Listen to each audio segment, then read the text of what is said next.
நாட்டமுடன் நான் நலம் பெறவே கேட்டிடுவோனை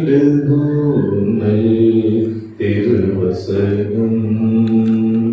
நாட்டமுடன் நான் நலம் பெறவே அகத்தின் இருளினை போக்கிடவே அகத்தின் இருளினை போக்கிடவே இகத்திலவர் வழி காட்டிடவே தாமே வார்த்தைய நின்றவரே தாரணி மீட்டிட வந்தவரே தாமே வார்த்தைய நின்றவரே தாரணி மீட்டிட வந்தவரே வழிபடுவோம் மாறி. அன்பின் ஆண்டவரே, இப்போதும் உங்களுடைய திருமணர் நாங்கள் ஒன்றுபடி உங்களை பார்த்து நாங்கள் வருகிறோம். தூய ஆவியாருக்கென்று காத்திருக்கிற வேலையை நீர் ஆசீர்வதித்தார். இயேசு கிறிஸ்துவின் திருவடியை வேண்டிக் கொள்கிறோம் தந்தையே. நம்பிக்கையோடு யாவரையும் ஆண்டவராகிய இயேசு கிறிஸ்துவின் திருப்பெயரில் அன்போடு உங்களை வாழ்த்துகிறேன். கடவுளுடைய அருளும் அமைதியும் ஆற்றலும் நம் அனைவரோடும் நீடித்திருக்க கடவுள் தாமே தம்முடைய ஆற்றல் நமக்கு வழங்குவதாம். இன்று நாம் சிந்திப்பதற்கு தென்னிந்திய திருச்சபை மாமன்றம் ஒரு அழகிய தலைப்பை நமக்கு கொடுத்திருக்கிறார். Waiting upon the holy spirit, தூய ஆவியாருக்கென்று காத்திருப்பு. ஆண்டவராகிய இயேசு கிறிஸ்து உயிர்த்தெழுந்த பிறகு அவர் பல்வேறு இடங்களிலே தம்முடைய சீடர்களுக்கும் அநேகருக்கும் காட்சி கொடுத்து தம்முடைய உயிர்த்தெழுதலை அவர் உறுதிப்படுத்துகிறார். உயிர்த்தெழுதலை உறுதிப்படுத்திய பிறகு அவர் பரமேறுகிற இந்த நிகழ்வின் போதுதான் அவர் கொடுக்கின்ற பல்வேறு விதமான வழிநடத்தல்கள் இங்கே பதியப்பட்டிருக்கின்றன. அப்போஸ்தலர் நடவடிக்கைகள் புத்தகம் மிக மிக முக்கியமான ஒரு புத்தகம். இந்த புத்தகத்தை வாசிப்பதற்கு இரண்டு நோக்கங்களை நாம் புரிந்து கொண்டு வாசிக்க வேண்டும். ஒன்று, காணப்படாத இறைவனின் தெய்வீக போதனை மற்றும் இந்த பணிகளின் உண்மையான தொடர்ச்சி என்ன என்பதை புரிந்து கொள்வதற்கு. காணப்படாத இறைவன், அவர் காணப்பட்டார், அந்த காணப்பட்டவருடைய போதனையையும் அது மாத்திரமல்ல அந்த போதனையின் தொடர்ச்சி என்ன என்பதையும் புரிந்து கொள்வதற்கு இந்த புத்தகத்தை வாசிக்க வேண்டும். இரண்டாவது ஒரு நோக்கம் இருக்கிறது, தூய ஆவியாரின் செயலிலே, தூய ஆவியாரின் செயலில் உள்ள ஊழியத்திலே திருச்சபையில் கடவுளுடைய எழுந்தருளை பிரசன்னத்தை புரிந்து கொள்வதற்கு இந்த புத்தகம் உதவி செய்யும். ஆக இந்த அப்போஸ்தலர் நடவடிக்கைகள் என்கின்ற புத்தகமே இரண்டு அடிப்படை நோக்கம் இருக்கிறது. ஒன்று, இயேசு கிறிஸ்துவின் ஊழியத்தை, அவர் இயேசு கிறிஸ்துவின் ஊழியத்தை போதனையை லூக்கா நற்செய்தியாக முதல் பகுதியில் கொடுத்து விட்டார். இரண்டாவது பகுதி அந்த அப்போஸ்தலர் நடவடிக்கைகள் என்று சொல்கிற புத்தகம். இதில் அதனுடைய தொடர்ச்சியையும் தூய ஆவியாருடைய பிரசன்னத்தையும் நாம் புரிந்து கொள்வதற்கு இந்த புத்தகம் நமக்கு முன்பாக கொடுக்கப்பட்டிருக்கிறது. அன்பானவர்களே, ஒருவேளை இந்த அப்போஸ்தலர் புத்தகம் இல்லை என்றால் எப்படி இருந்திருக்கும்? புதிய ஏற்பாடு அப்போஸ்தலர் புத்தகம் இல்லை என்றால் யோவான் அல்லது லூக்கா வரையும் எருசலேம் வரை இருந்த செய்தி இருக்கிறது. இயேசு கிறிஸ்துவை கொண்டார்கள், இயேசு சாவை வென்று ஒரு உயிரோடு எழுந்தார். அப்படியே அடுத்த புத்தகம் எது வந்துவிடும்? அப்போஸ்தலருக்கு அடுத்தது ரோமர்கள் வந்துடும்.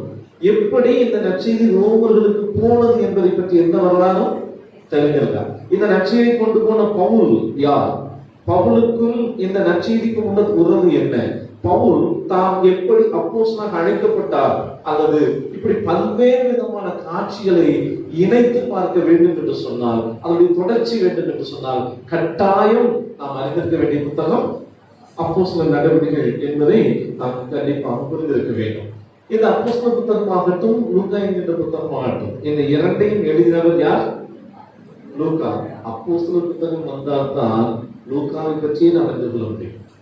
இல்லை என்றால் லூக்காவை பற்றி பல்வேறு செய்திகளை கொலோசியர் சொல்கிற போது லூக்கா என்பவர் ஒரு மருத்துவர் என்பது இருக்கிறது. அது மாத்திரமல்ல, லூக்கா என்கின்ற பெயரை சொல்கிறது அது ஒரு கிரேக்க பெயர். ஆகவே இவர் பிரயாணத்தை சார்ந்தவர். அது மாத்திரமல்ல, இவர் பவுலுடைய தோழர் என்பது பல இடங்களில் விரைவில் கிடைக்கிறது. பிலமோன் புத்தகம் 24 4ஆம் அதிகாரத்துல அவர் எழுதுகிற போது, என்னுடைய தோழனாகிய பவுல் வழியாக லூக்கா வழியாக நான் இந்த கடிதத்தை கொடுத்து அனுப்புகிறேன் என்பது 2 தீமோத்தேயு 4ஆம் அதிகாரம் 11 வசனங்களிலும் இந்த லூக்காவை பற்றிய செய்திகள் விரிவி கிடக்கின்றன. ஆக இந்த புத்தகத்தை பற்றி சொல்லுகிற போது எவ்வளவு ஆணித்தரமான புத்தகம் என்பதை வரலாற்றில் நம்முடைய திருமறையில் மிக முக்கியமான புத்தகமாக இருக்கிறது வேண்டும். ஏன் என்றால் சமகால சாட்சிகளின் பதிவாக இந்த புத்தகம் இருந்தது. என்ன சமகால சாட்சி?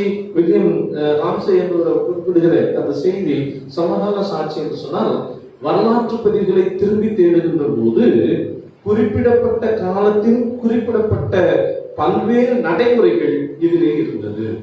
எப்படி நடைமுறைகள் இருந்தது?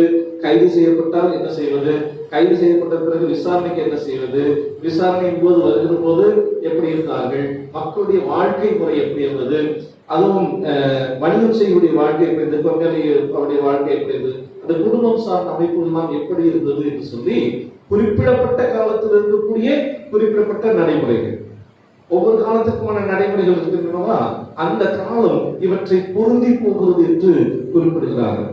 அதே போலத்தான் இன்னும் கூட சொல்லுகிற செய்தி வருகிறது. ஷெர்வின் ஒயிட் என்று சொல்லுகிறார், மிக முக்கியமான ஒன்றை சொல்லுகிறார். இந்த லூக்கா புத்தகம் மிக துல்லியமாக எழுதப்பட்டிருக்கிற புத்தகம். யார் ஆட்சியில் இருந்தார்கள், எந்த ஆட்சியின் போது இது நிறுவப்பட்டது, எந்த ஆட்சியில இப்படிப்பட்ட சிக்கல்களை சந்தித்தார்கள் என்கின்ற செய்தியும் அதில் சொல்றது. அதனால்தான் இந்த நீரோ மன்னனால் எப்படி இவர்கள் துன்புறுத்தப்பட்டார்கள் என்கின்ற செய்தியும் அதற்குள்ளாக இல்லை. அப்படி என்றால் இந்த புத்தகம் கிபி இயேசு கிறிஸ்து பிறந்ததற்கு பிறகு முதல் 60 ஆண்டுகளுக்குள் இருந்த காலகட்டங்களை மிக துல்லியமாக சொல்லுது. இந்த காலகட்டங்கள் வரலாற்று நிகழ்ந்தானா என்பதையெல்லாம் எப்படி புரிந்து கொள்வது? அதற்கு சொல்லுகிறார்கள், அந்த காலத்திய இலக்கியங்கள் என்பது எல்லாவற்றையும் சார். செய்திதான் கூட ஒரு விதமான இலக்கிய வகை சார்ந்தது. அன்றாட இந்த நிகழ்வுகளை பதிவு செய்கின்ற ஒன்று. செய்தித்தாள்கள், கல்வெட்டுகள், கதைகளில் வருகின்ற காட்சிகள், இவைகள் எல்லாம் இந்த அப்போஸ்தல புத்தகத்தோடு நெருங்கி பயணிக்கின்றன. ஆகவே இந்த அப்போஸ்தல புத்தகம் என்பது கதை அல்ல, அது நடந்த ஒன்று, நிகழ்ந்த ஒன்று என்பதை அது குறிப்பிடுகிறது. ஆகவேதான் இந்த புத்தகத்தை எழுதுகிற போது அவர் தொடங்குகிற அருமையான வார்த்தை இருக்கிறது. வாசியுங்கள். அப்போஸ்தலர் 1:1. தயோப்பிலுவே என்கின்ற வார்த்தையே ஒரு கிரேக்க வார்த்தை. தியோஸ் பிலோஸ் என்று 2 வார்த்தைகளின் தொகுப்புதான் தேயோபிலஸ். நம்ம சில சமயத்தில் பிள்ளைகளுக்கு பேர் வைப்போம். அருள்ராஜா அப்படின்னு வைப்போம். அருளரசன் அப்படின்னு என்ன அர்த்தம்? கடவுள் அவ்வளவு கருணையாக அவரே ஆளுகிறார் என்பதை சொல்லுவோம். அருளரசு என்று சொல்லுவோம். இன்னும் நிறைய பேர் வைப்போம் இல்லையா? ஜெகராஜ் அப்படின்னு பேர் வச்சா என்ன அர்த்தம்?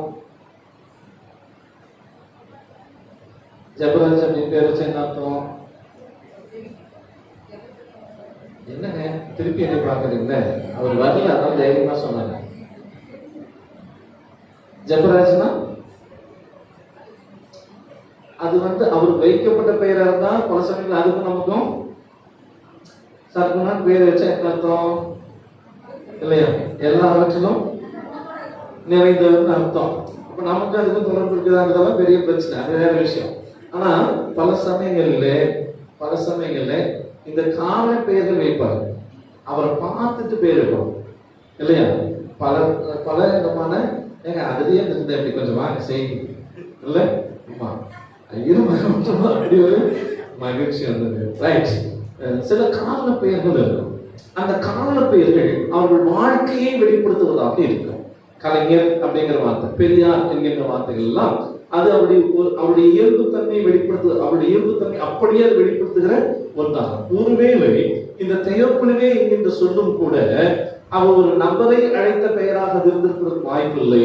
மாறாக தியோஸ் என்று சொன்னால் கடவுள், பிலியோஸ் என்று சொன்னால் லவ். ஆக கடவுளை நேசிப்பவருக்கு இந்த கடிதத்தை எழுதுகிறார். ஆக இது ஒருவேளை பெயராக இருந்திருக்கும் என்றால் இவ்வளவு ஆழமான கடிதம் அங்கே போய் சேர்ந்திருப்பதற்கு வாய்ப்பில்லை. இது காரண பெயராக இருந்திருக்க வேண்டும். காரண பெயராக இருந்திருப்பதினாலேயே இந்த தியோபிலஸ் என்று சொல்லுவார். ஒருவேளை நமக்கு தெரிந்த நண்பர்கள் தியோபிலஸ் இருப்பாங்க. பலர் எப்படி கூப்பிடுவோம்? தியாபின்னு கூப்பிடுவோம். தியாபிங்கிறது சரியான வார்த்தை தியாபின்னா யாரை குறிக்கும்? தியோஸ் என்றால் கடவுளை குறிக்கும். தியாபின்னா யாரை குறிச்சிடும்? கடவுளே வாங்க, கடவுளே போங்கிற மாதிரி சில யோசனை போடலாம்.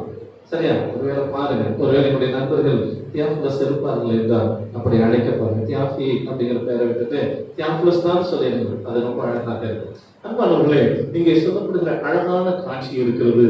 இந்த அப்போஸ்தலர் நடவடிக்கைகள் கடவுளை நேசிப்பதற்கு என்று சொல்லப்படுகிறது. இன்னும் கூட சொல்லலாம், கடவுளை காதலிக்கிறவனுக்கு எழுதப்பட்ட கடிதம் இந்த கடிதம் என்று சொல்லுவோம். ஏன்னா நேசிப்பவர் என்பதை காட்டிலும் காதலன் என்று சொல்வது அவ்வளவு ஆழமான ஒரு சொல். ஏனென்றால் கடவுளே மணவாளன் மணவாட்டியே என்ன பண்றாரா? திருமணம் செய்ய வருகிறார். திருமணத்துக்கு முன்னாடி வந்து அதுக்கு பேர் என்னது இல்லையா? ஆகவே இந்த பகுதி சொல்லப்படுகிற தியாபிலஸ் என்று சொல்லுகிற அந்த மனிதருக்கு எழுதப்படுகின்ற கடிதமாக இந்த பகுதி வருகிறது. முதல் 4 வசனங்களும் சொல்லுகின்ற செய்தி அவற்றை தெளிவாக உற்று நோக்கி கவனித்து எழுதுகின்ற இந்த கடிதமாக இருக்கு. இன்னும் சமகாலத்தில் இருக்கின்ற சவால்களுக்கு எதிராக அந்த சவால்களின் ஊடாக கிறிஸ்தவம் எப்படி நிலைத்திருந்தது என்பதை குறித்து இந்த பகுதி சுட்டுகிறது. ஆகவேதான் சொல்லுகிறார், இந்த பகுதியில் இருக்கக்கூடிய இந்த செய்தி மிக முக்கியமான ஒன்று. இந்த அப்போஸ்தலர்களுடைய புத்தகம் கிறிஸ்தவம் பாதிப்பற்ற கிறிஸ்தவத்தை அது தந்தது. பின்னாலே கிறிஸ்தவம் என்ன ஆயிற்று?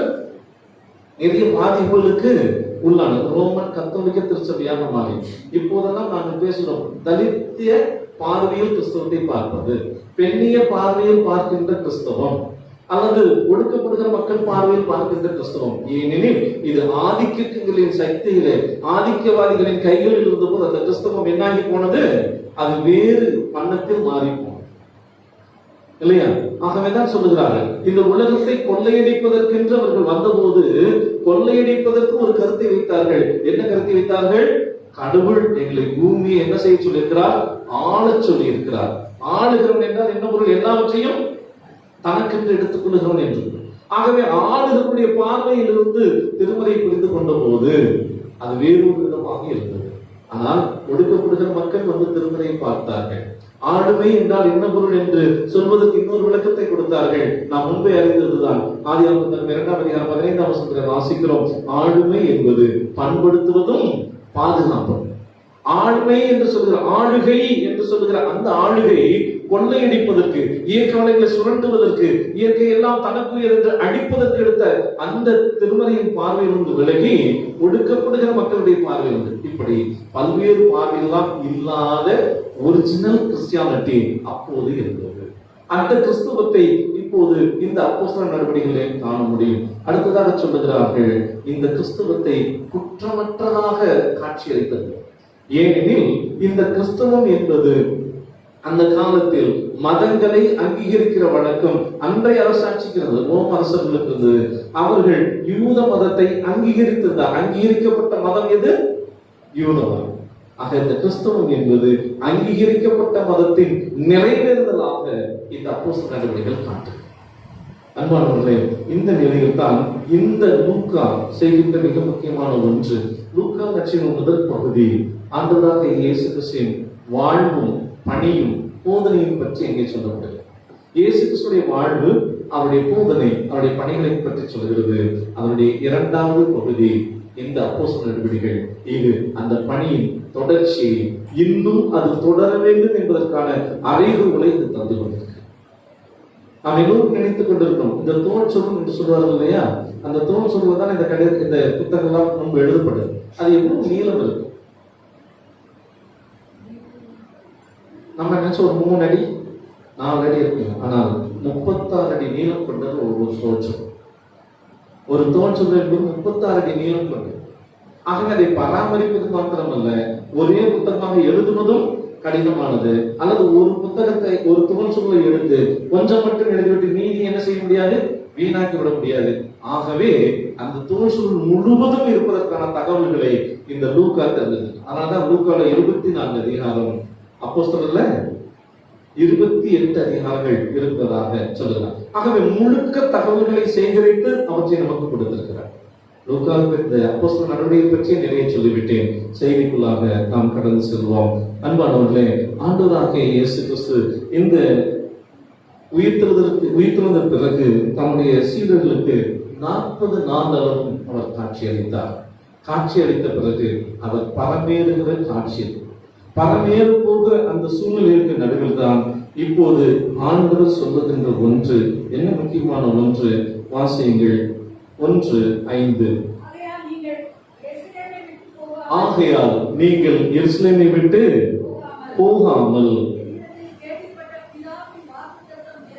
பிதாவின் வாக்குத்தத்தம் நிறைவேற காத்திருங்கள். மிக முக்கியமான ஒரு வார்த்தை, காத்திருங்கள். Wait, waiting. காத்திருப்பது என்பது எப்படிப்பட்டது? காத்திருப்பது என்பது எப்படிப்பட்டது? கட்டுப்பாடு. எவ்வளவு நேரம் இருக்கிறது தெரியுமா? இல்லையா? அல்லது காத்திருப்பது என்பது எவ்வளவு சோதனை. பல சமயங்கள் நாம் காத்திருப்போம், இன்னொரு 15 நாள் இல்ல, அப்புறம் ஒரு பொது வாழ்க்கைக்கு நேராக சொல்லுங்க. கல்யாணத்துக்கு முன்னாடி சொல்றாங்க, நீங்க பாட்டுக்கு எதையோ யோசிக்காரு. சரியா? காத்திருப்பது என்பது எதை நோக்கி எப்படி இருக்கிறது? காத்திருத்தல் என்பது எதை குறிக்கிறது? காத்திருத்தல் என்பது என்ன சொல்கிறார் என்றால், 1, காத்திருத்தல் மதிப்பை தருகிறது. ஒரு பெரியவர் வர வேண்டும் என்று சொல்லும்போது அவருக்கு முன்னமே வந்து உட்காந்துட்டார், அவருக்கு மதிப்பு இல்லை. எல்லாரும் போய் காத்திருந்துட்டு அவர் என்ன பண்ணணும்? வருவார் என்று காத்து. அவர் வந்ததுக்கு அப்புறம் தாங்க நாங்க தொடங்கணும். அப்ப காத்திருத்தல் என்பது ஒரு மதிப்பை தருகிற ஒன்றாக இருக்கிறது. 2வது, அது வரும் என்கின்ற வாக்குறுதியை தருகிறது. அது வரும் என்கின்ற வாக்குறுதிக்காக காத்திருக்கிறது. 3வது சொல்லுகிறார்கள், அதை பெற வேண்டும், அதை உருவாக்குவதல்ல காத்திருப்பது. காத்திருப்பது என்பது உருவாக்குவதல்ல, பெற்றுக்கொள்வது. அப்படி என்றால் அதை நம்முடைய இஷ்டத்திற்கு அதை செய்வதில்லை, மாறாக கொடுக்கப்பட்டவருடைய நோக்கத்தை நிறைவேற்றுவது. உருவாக்குவது என்பது நமக்கேற்றாற்போல் உருவாக்குவது. ஆனால் காத்திருப்பது என்பது நமக்கேற்றபடி உருவாக்குவதற்கல்ல, நமக்கு எப்படி கொடுக்கப்படுகிறதோ அதன் நோக்கத்தை நிறைவேற்றுவதற்கு என்று காத்திருப்பது. இன்னும் சொல்லுகிறார்கள், இந்த காத்திருப்பது என்பது ஒரு பெரிய சோதனை. எப்ப வரும் இல்லையா? எப்போது வரும் என்று காத்திருப்பது. 3வது சொல்லுகிறார்கள், இந்த காத்திருப்பது என்பது பிதாவின் வாக்குத்தத்தம், தந்தையாம் கடவுளின் வாக்குத்தத்தம். இந்த வாக்குத்தத்தத்தில் பல்வேறு காரியங்கள் இருக்கிறது.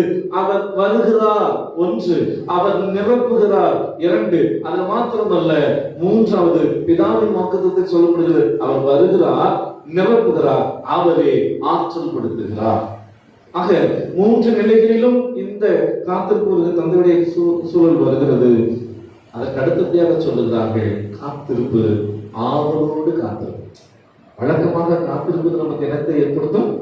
சலிப்பை ஏற்படுத்தும். ஆனால் இங்கே சொல்லப்படுகின்ற செய்தி வருகிறது, இந்த காத்திருத்தல் என்பது ஆவலோடு காத்திருப்பதற்கு என்று கடவுள் நினைக்கிறார். ஆகவே அன்பானவர்களே, இங்கே சொல்லப்படுகிற இன்னொரு அழுத்தமான காரியம் இருக்கிறது. வாக்குத்தத்தம் விசுவாசத்தால் அது பெறப்பட வேண்டும். வாக்குத்தத்தம் விசுவாசத்தால் அது பெறப்பட வேண்டும். இங்கே அழகிய ஒரு டிரான்ஸ்ஃபார்ம், ஒரு நிலையிலிருந்து இன்னொரு நிலைக்கு நேராக வாக்குத்தத்தம் கடந்து வருகிறது. யோவேல் தீர்க்கதரிசி கடவுளின் வாக்குத்தத்தமாக சொல்கிறார், மாம்சமான யாவர் மேலும். இந்த வாக்குத்தத்தம் கடவுளின் வாக்குத்தத்தமாக இருந்தது. இப்போது திருக்குமாரனாகிய இயேசு கிறிஸ்துவின் வாக்குத்தத்தமாக அது மாறுகிறது. இதுவரை கடவுளின் வாக்குத்தத்தமாக இருந்தது, தந்தையாம் கடவுளின் வாக்குத்தத்தமாக இருந்தது. இப்போது இந்த தூய ஆவியார் கொடுக்கப்படுவார் என்பது எப்படிப்பட்ட வாக்குத்தத்தமாக மாறுகிறது என்றால், இயேசு கிறிஸ்துவின் வாக்குறுதியாக அது மாறுகிறது. இல்லையா? ஒரு அடுத்த கட்டத்தை நோக்கிய நகர்வுக்கு நாம் இப்போது ஆயத்தப்பட அழைக்கப்படுகிறோம். எதற்காக இந்த வாக்குத்தத்தம்? 4ஆம் வசனம் சொல்லுகிறது, இந்த வாக்குத்தத்தம் எதற்காக? அன்றைக்கும் அவர்களுடைய கூட கூடி வந்திருக்கும் போது அவர்களை நோக்கி,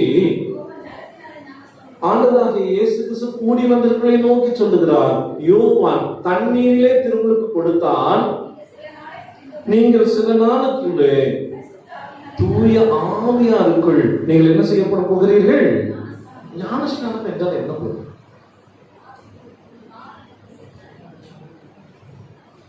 ஞானஸ்நானம் என்றால் எப்படிப்பட்ட அழகிய காட்சியை தருகிறார்கள். ஞானஸ்நானம் என்றால் தண்ணீரிலே முழுகுவது. அப்படின்னா என்னது? தண்ணீருக்குள் மூடி மறை மூடி மறைத்து விட்டார். தண்ணீருக்குள் மூழ்கடிப்பது என்பது மூழ்கி நான் என்ன செய்து விட வேண்டும்? மறைந்து விட வேண்டும். எழுந்திருக்கிற போது கிறிஸ்துவையே அணிந்து கொண்டவராக எழுந்திருக்கிறேன். வெளிப்புறத்தில் இனி நான் மறைந்து விட்டேன். அதுதான் அங்கே காட்சி. ஆக தூய ஆவியாருக்குள் நான் திருமுழுக்கு ஆட்டப்படுகிறேன் என்று சொன்னால், தூய ஆவியாருக்குள் நான் மூழ்கி இருக்கிறேன் என்பது, தூய ஆவியாருக்குள் நான் மூடி மறைக்கப்பட்டிருக்கிறேன் என்பது ஒரு புதிய காட்சியாக கொடுக்கப்படுகிறது. ஆகவேதான் ஆண்டவர் சொல்கிறார், நீங்கள் பாவ மன்னிப்புக்கென்று யோவான் திருமுழுக்கினார், நீங்கள் திருமுழுக்கு கொடுக்கப்பட்டிருக்கிறீர்கள். ஆனால் இப்போதோ நீங்கள் எப்படிப்பட்ட திருமுழுக்கை பெறப் போகிறீர்கள்? தூய ஆவியாரால் திருமுழுக்கு பெறப் போகிறீர்கள். இந்த தூய ஆவியாரால் திருமுழுக்கு பெறுவது நீங்கள் தண்ணீர் முழுக்காட்டுவது மாத்திரமல்ல, தண்ணீரிலே மூடி மறைக்கப்பட்டவர்களாக உயிர்த்து எழுதுகின்ற அந்த அனுபவத்திற்குரியதாக தண்ணீரை விட்டு நீங்கள் மேலே வருகிற போது கிறிஸ்துவையே அணிந்து கொண்டவர்களாக, தூய ஆவியாரால் ஆற்றப்படுத்தப்பட்டவர்களாக விளங்குவீர்கள். நான் கலாத்திற்கு சொல்கிறார், இந்த திருமுழுக்கின் வழியே நீங்கள் கிறிஸ்துவையே அணிந்து கொள்ளுகிறீர்கள். அப்படின்னா என்ன அர்த்தம்? என்னை பார்க்கிற போது சத்துனா வெளியே தெரியக்கூடாது. யார் தெரிய வேண்டும்? கிறிஸ்து தெரிய வேண்டும். ஆக தூய ஆவியாரால் மூழ்கடிக்கப்பட்டவர்களாக, தூய ஆவியாருக்குள் மூடி மறைக்கப்பட்டிருக்கிறவர்களாக நாம் விளங்க வேண்டும் என்பதற்கு இந்த பரிசுத்த ஆவியாருடைய காட்சி ஆண்டவர் நமக்கு தருகிறார். இப்படிப்பட்ட காட்சி நமக்கு முன்பாக இருக்கிறதா? நாம் காத்திருக்கும்படி அழைக்கப்படுகிறோமே, இப்படி மூடி மறைக்கப்பட்ட அனுபவத்துக்கு நேராக இருப்பதற்கு என்று நாம் காத்திருக்கிறோமா? waiting for the Holy Spirit, waiting upon the Holy Spirit. தூய ஆவியாருக்கு காத்திருப்பதற்கு நோக்கம் இருக்கிறது. நான் மூடி மறைக்கப்பட்டவனாக வெளியே வருகின்ற போது கிறிஸ்துவையை வெளிப்படுத்துவதாக விழுவதற்கு கடவுள் அழைக்கிறார். வசனத்துல அவர்கள் இப்படிப்பட்ட காட்சி வருகிற போது ஆண்டவர் ஒன்றை பற்றி பேசினார், நம்முடைய சீடர்கள் வேறொன்றை பற்றி பேசினார். கடவுள் உலகத்திற்கு அடுத்தவைகளை பேசினார், இவர்கள் உலகத்திற்கானவைகளை பேசிக் கொண்டிருக்கிறார்கள். என்ன பேசுகிறார்கள்? ஆண்டவரை கேட்கிறார்கள், ஆண்டவரே இக்காலத்துல இஸ்ரவேலுக்கு ராஜ்யத்தை திரும்ப கொடுப்பி, இஸ்ரவேலுக்கு ராஜ்யத்தை திரும்ப கொடுப்பீரோ? புதிய உடன்படிக்கையிலே எசேக்கியேல் வழியாக வெளிப்படுத்தப்படுகிற செய்தி இருக்கிறது. மறுகட்டுமானம் செய்யப்படுகிற இஸ்ரவேல் ராஜ்யத்தை மீண்டும் கொடுக்கப்படுவது. ஆகவே இது திருமறைக்கு எதிரானதல்ல, திருமறையின் ஊடாகவே பயணிக்கின்ற செய்தர்கள் இருக்கிறார்கள். இது எப்போது நடக்கும்? இஸ்ரவேல் மீண்டும் ஆளுகைக்கு வருவது எப்போது நடக்கும்? இஸ்ரவேலை மீட்டெடுக்க போவது எப்போது நடக்கும் என்று கேட்கிற போது ஆண்டவர் சொல்லுகின்ற செய்தி இருக்கிறது. எப்போது நடக்கும்? நடக்காது என்று சொல்லவில்லை, எப்போது நடக்கும் என்பதை பற்றியும் சொல்லவில்லை. நடப்பதை பற்றி நீங்கள் அறிய வேண்டிய அவசியம் உங்களுக்கு இல்லை. என் அன்புக்குரியவர்களே, இந்த செய்திக்குள்ளாக மிக அழுத்தமான பகுதிக்கு நோக்கி நாம் அடுத்தது நகர இருக்கிறோம். மிக முக்கியமான ஒன்று, நீங்கள் இந்த உலகத்தில் நீங்கள் யார் என்பதை காட்டுவதற்கு ஆயத்தமாக ஆளுகை எதிர்நோக்குகிறீர்கள். இஸ்ரேலுக்கு ஆளுகை வந்த முதல்ல யார் இருப்போம்? இந்த 12 பேர் தான் அங்கே மிக முக்கியமானவர்களாக நாங்கள் இருக்க முடியும். ஆக இந்த அப்போஸ்தல நடவடிக்கைகள் சொல்லுகிற ஒன்று, எந்த 12 பேர்? நாம் பின்பகுதியிலே நாம் வாசிக்கிறோம், இந்த யூதாஸ் காரியத்துக்கு மாற்றாக 2 பேரை கொண்டு வந்து நிறுத்துகிறார். யார்? ஒருவர் தேர்ந்தெடுக்கப்பட்டது, இன்னொரு தேர்ந்தெடுக்கப்படாது. யாரை தேர்ந்தெடுக்கல? பர்னபாவையும் பர்சபா எனப்பட்ட யோசேப்பு, அடுத்தது மத்தியா. இவர்கள் எப்படி தேர்ந்தெடுக்கிறார்கள்? சீட்டு போட்டு தேர்ந்தெடுக்கிறார்கள். அன்பானவர்களே, பல சமயங்களில் திருச்சபைக்குள்ளாக இருக்கின்ற ஒரு காட்சி, பழைய முறை மாதிரி நாம் என்ன பண்ணிடலாம், சீட்டு போட்டு எடுத்துடலாம்ல, பல சமயங்கள் நினைக்கிறோம். ஆனால் கடவுளுடைய திட்டம் இது இல்லை என்பதற்கான சாட்சி மத்தியா இதற்கு பிறகு வேற எங்கேயும் குறிப்பிடப்பட்டது. சீட்டு போட்டு எடுப்பதனுடைய விளைவு மத்தியா அதன் பிறகு எங்கேயும் குறிப்பிடப்படவில்லை. ஏனெனில் கடவுள் யூதாசுக்கு மாற்றாக தேர்ந்தெடுக்கப்பட்ட நபர் பவுல். அதனால்தான் அவருக்கு அப்போஸ்தலனாகிய பவுல் என்று பெயர். ஆனால் மனிதர்களாக நாம நினைத்து கடவுளே உன் சித்தம் என்ன என்று சொல்லி 2 சீட்டு போட்டு எடுக்கிறோம் இல்லையா? பல சமயங்கள் நம்முடைய பிள்ளைகளுக்கு பெண் பார்க்கிற போது, நம்முடைய பிள்ளைகளுக்கு மாப்பிள்ளை பார்க்கிற போது இப்படிதான் சீட்டு போடுறோம். எப்படி சீட்டு போடுறோம்? ஆண்டவரே, நாங்க கொண்டு வந்து 2 பேர்த்தை நிறுத்துறோம், இதில் ஒருவரை நீர் எங்களுக்கு தெரிந்தெடுத்துட்டார் இல்லையா? ஆனா கடவுளை திட்டம் வேறு. மத்தியா இந்த யூதாஸ் காரியத்துக்கு மாற்று மத்தியா அல்ல. யூதாஸ் காரியத்துக்கு மாற்று யூதாசை போலவே வலிமையுடையவனாக, யூதாசை போலவே அறிவுடையவனாக, யூதாசை போலவே கல்வி கற்றவனாக, யூதாசை போலவே இன்னமும் திறன் வாய்ந்தவராக, யூதாசை போலவே உறுதி கொண்ட நெஞ்சோடு இருக்கக்கூடிய, ஆனால் ஆண்டவருக்கென்று நிற்கக்கூடிய ஒருவரை இந்த அப்போஸ்தல நடவடிக்கைகள் காட்டுகிறது. அவர்தான் பவுலடிகளார். அன்பானவர்களே, திருமறையை ஆழ்ந்து கற்றுக்கொள்கிறோம். திருமறை அப்படியே செய்தியாக படித்தோம் என்றால் செய்தி அல்ல, மாறாக திருமறை ஊடாக இருக்கின்ற காரியங்களை நாம் புரிந்து கொள்கிற போதுதான் கடவுளின் வழிநடத்தல், தூய ஆவியருக்கு காத்திருக்கக்கூடிய நோக்கத்தை நாம் அறிந்து கொள்ள முடியும். ஆகவே அன்பானவர்களே, ஆண்டவர் அவர்களுக்கு சொல்லுகிறார், நீங்கள் இந்த உலகத்தின் ஆளுகையை எதிர்நோக்கி மத்தியாவை தேர்ந்தெடுக்கிறீர்கள். இந்த உலகத்தின் ஆளுகையை நோக்கி நீங்கள் எதிர்நோக்கி எப்போது எங்களுக்கு அரசு வரும் என்று காத்திருக்கிறீர்கள். ஆனால் ஆண்டவர் சொல்லுகிறார், அது உங்களுக்கு அடுத்தது அல்ல. உங்க வேலைக்கு போய் பாருங்க, அடுத்தது யார் வரும், அடுத்தது என்ன செய்யணும், அது உங்கள் வேலை அல்ல. அன்பானவர்களே, ஆண்டவர் தருகின்ற மிக முக்கியமான ஒரு பணி இருக்கிறது. 8ஆம் வசனத்தை வாசிப்போம். தூய ஆவியார் உங்களிடத்தில் வருகின்ற போது நீங்கள் பலனடைந்து எருசலேமிலும் யூதேயாவிலும் சமாரியாவிலும் பூமியின் கடைசி வரையிலும் நீங்கள் எனக்கு சாட்சிகளாக இருங்கள். அன்பானவர்களே, நான் அதிகமாக இஸ்ரேலின் ஆளுகை பற்றி நான் பேசுகிறேன். இஸ்ரேல் ஆளுகை பற்றி பேசலாம், மீட்டெடுப்பது என்பதை பற்றிய நிறைய காட்சிகள் இருக்கின்றன. ஆனால் அதை நான் தவிர்த்து விட்டு நீங்கள் எனக்கு சாட்சிகளாக இருக்க வேண்டும் என்பதை குறித்த பகுதிக்கு நாம் இன்னும் அழுத்தம் தர வேண்டும் என்று நினைக்கிறேன். எங்கே சாட்சியாக இருக்க வேண்டும்? இவர்கள் எதிர்நோக்கி இருந்தது அதிகாரத்திற்கு வர வேண்டும் என்று சொல்லி இவர்கள் எதிர்நோக்கி இருந்தார்கள். ஆனால் ஆண்டவர் அழைத்திருப்பதோ, நீங்கள் எனக்கு, ஆமா, அப்போஸ்தலர் வாசிக்கிற போது நீங்கள் எனக்கு சாட்சிகளாய் இருக்கிறீர்கள் என்று வாசித்திருக்க வேண்டும். ஆனா வாசிச்சாம அப்படி வாசிச்சாங்க, நீங்கள் எனக்கு சாட்சிகளாய் இருக்கிறீர்கள் தான் வாசிச்சாங்க. 2 ஒண்ணு தான் கிட்டத்தட்ட இல்லையா? ஆமா, நீங்கள் சாட்சிகளாக இருக்கிறீர்கள், நீங்க சாட்சிகளாக இருங்கள் என்று கட்டளையாக வாசிச்சாங்க. வாசிக்கிறது சாட்சிகளாக இருக்கிறீர்கள் என்பதை ஆழமாக அதை புரிந்து கொள்வதற்கு அழைக்கப்பட்டிருக்கிறோம். எங்கே சாட்சியாக இருக்கும்? எங்கே சாட்சியாக இருக்க வேண்டும்? அவர் சொல்லுகிறார், எருசலேமில், அடுத்தது யூதேயாவில், அடுத்தது சமாரியாவில், அடுத்தது பூமியின் கடைசி வரையிலும் சாட்சிகளாக. ஏன்? இந்த எருசலேம் தான் இயேசு கிறிஸ்துவின் போதனையை எதிர்த்தது. இந்த எருசலேம் தான் இயேசு கிறிஸ்துவையே எதிர்த்தது. இந்த எருசலேம் தான் இயேசு கிறிஸ்துவின் மீது வன்மத்தை கக்கிய இடம். இந்த எருசலேம் தான் இயேசுவுக்கு சிலுவை தந்த இடம். எங்கே நீங்கள் அழிக்கப்பட்டீர்களோ அங்கே நீங்கள் சாட்சிகளாக இருக்க வேண்டும். அடுத்த பகுதி வருகிறது, நீங்கள் யூதாவிலே ஆண்டவருக்கு என்று சாட்சிகளாக இருங்கள். ஏன் யூதாவிலே? ஆண்டவர் சொல்லுகிறார், உங்களை சொல்லுகிறார், இங்கே அற்புதத்தை செய்யவில்லை, ஏனெனில் அவர்களுக்கு விசுவாசம் இல்லை. அன்பானவர்களே, இந்த யூதேயா பற்றியும் சொல்லப்படுகின்ற செய்திகள் இருக்கின்றன. யூதேயா என்பது அவருடைய ஊழியத்தை புறக்கணித்த இடம். ஆகவே எங்கே புறக்கணிக்கப்பட்டீர்களோ அங்கே சாட்சிகளாக இருங்கள்.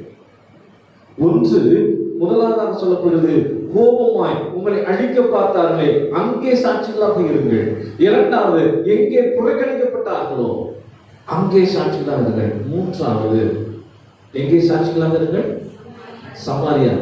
சமாரியா என்று சொன்னாலே தூய்மையற்ற ரத்தத்தை உடையவர், கலப்பு ரத்தத்தை உடையவர். இன்னும் கூட சொல்ல போனால் அவர்கள் அரை யூதர், அவர் பாதிதான், ஹாஃப் ஜூஸ் சொல்லுவாங்க, ஹாஃப் ஜூஸ்.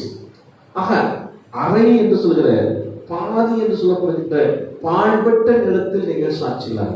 அவர்கள் இங்கேயும் இருப்பதாக தெரியும், அங்கேயும் இருப்பதாக தெரியும். பல சமயம் நம்ம புரிந்து கொள்ளவே முடியாது. யார் எங்க இருக்கிறாங்க நமக்கு கண்டுபிடிக்க முடியாது. நம்மளோட இருக்கிற மாதிரியே இருக்கும். கடைசியில் பார்த்தா நம்ம யார் முழுக்க எதிர்க்கிறார்களோ அவங்களோடு அவர்கள் இருப்பார். அதனால எங்க இருக்கிறார்கள் நமக்கு கண்டுபிடிக்க முடியாது. அப்படிப்பட்ட சாட்சியுடைய இடம் சமாரியா. ஆகவே ஆண்டவர் சொல்லுகிறார், எங்கே நீங்கள் தூய்மையற்ற மனதையுடையவர்களாக இருக்கிறார்களோ, கலப்பானவர்களாக காட்சி இருக்கிறார்களோ, அங்கேயும் சாட்சியாக.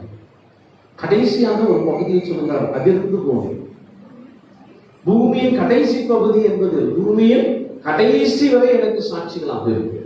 இந்த பூமியின் கடைசி வரை என்பது எதை சொல்லுகிறது என்று சொன்னால், அறிஞர்கள் சொல்லுகிறார்கள், இந்த நரகத்திற்கான நெருப்பு இருக்கிறதா, அதற்கான எரிபொருள் தான் இந்த பூமியின் கடைசி வரை இருக்கிறதா.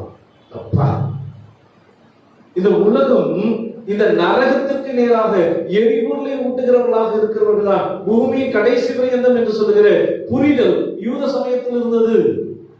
அது யூத மக்களிடத்திலும் கிரேக்க மக்களிடத்திலும் இருந்த செய்தி இருக்கிறது.